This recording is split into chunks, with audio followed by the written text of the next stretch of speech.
नमस्कार, TV 9 Delhi NCR देख रहे हैं आप और आपके साथ मैं हूं प्रतिज्ञा कश्यप। आइए देखते हैं दिल्ली एनसीआर टॉप 9।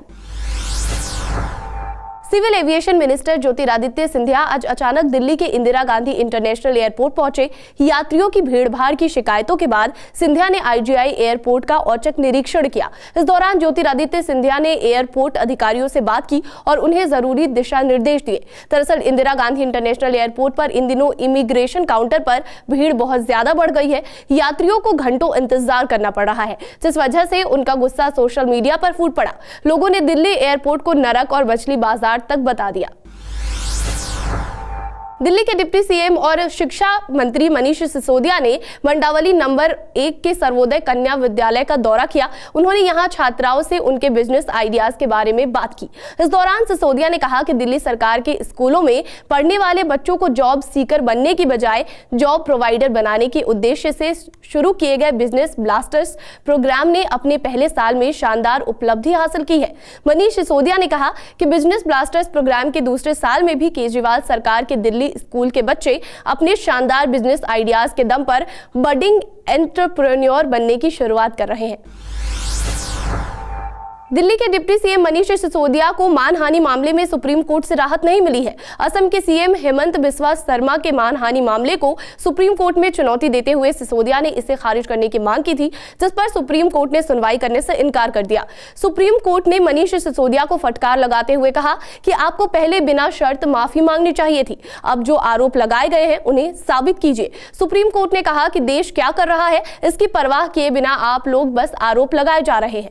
दरअसल मनीष सिसोदिया ने हेमंत बिस्वा शर्मा की पत्नी पर पीपीई किट की खरीद में अनियमितता का आरोप लगाया था। इस पर शर्मा की ओर से मानहानि का केस दायर किया गया है।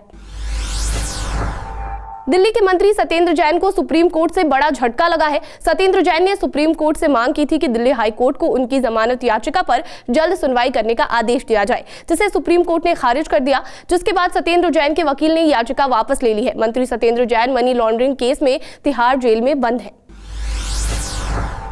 दिल्ली हाईकोर्ट ने मंत्री सत्येंद्र जैन से जुड़े मनी लॉन्ड्रिंग केस में सह आरोपी वैभव जैन और अंकुश जैन की जमानत याचिका पर ईडी को नोटिस जारी किया है। दिल्ली हाईकोर्ट ने मामले की अगली सुनवाई 20 दिसंबर को लिस्टेड करते हुए ईडी से जवाब मांगा है। ईडी ने मनी लॉन्ड्रिंग केस में दिल्ली सरकार में मंत्री सत्येंद्र जैन को 30 मई को गिरफ्तार किया था। उसके बाद से ही सत्येंद्र जैन जेल में बंद है। ईडी इस मामले में सत्येंद्र जैन, उनकी पत्नी समेत 6 आरोपियों और 4 कंपनियों के खिलाफ चार्जशीट दाखिल कर चुकी है। दिल्ली नगर निगम यानी एमसीडी चुनाव के मद्देनजर दिल्ली में लगी आदर्श आचार संहिता को राज्य निर्वाचन आयोग ने तत्काल प्रभाव से हटा दिया है। 4 नवंबर को एमसीडी चुनाव के ऐलान के साथ ही दिल्ली में आचार संहिता को लागू कर दिया गया था।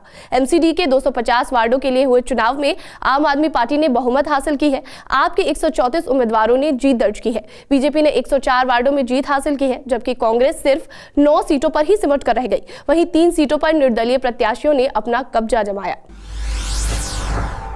200 करोड़ के मनी लॉन्ड्रिंग केस में जेल में बंद महाठग सुकेश चंद्रशेखर ने दिल्ली के पटियाला हाउस कोर्ट में याचिका दायर कर कहा है कि उसे महाठग नाम से ना पुकारा जाए। सुकेश चंद्रशेखर ने इसे लेकर पटियाला हाउस कोर्ट से निर्देश जारी करने की मांग की है। सुकेश चंद्रशेखर ने दलील दी है कि उसे किसी भी कोर्ट ने अभी तक दोषी नहीं ठहराया है और उसे महाठग कहना उसकी सामाजिक छवि को ठेस पहुंचाता है। वहीं इस मामले में सह आरोपी अभिनेत्री जैकलिन फर्नांडिस भी पटियाला हाउस कोर्ट में पेश हुई। संक्षिप्त सुनवाई के बाद कोर्ट ने मामले की सुनवाई 20 दिसंबर तक के लिए टाल दी।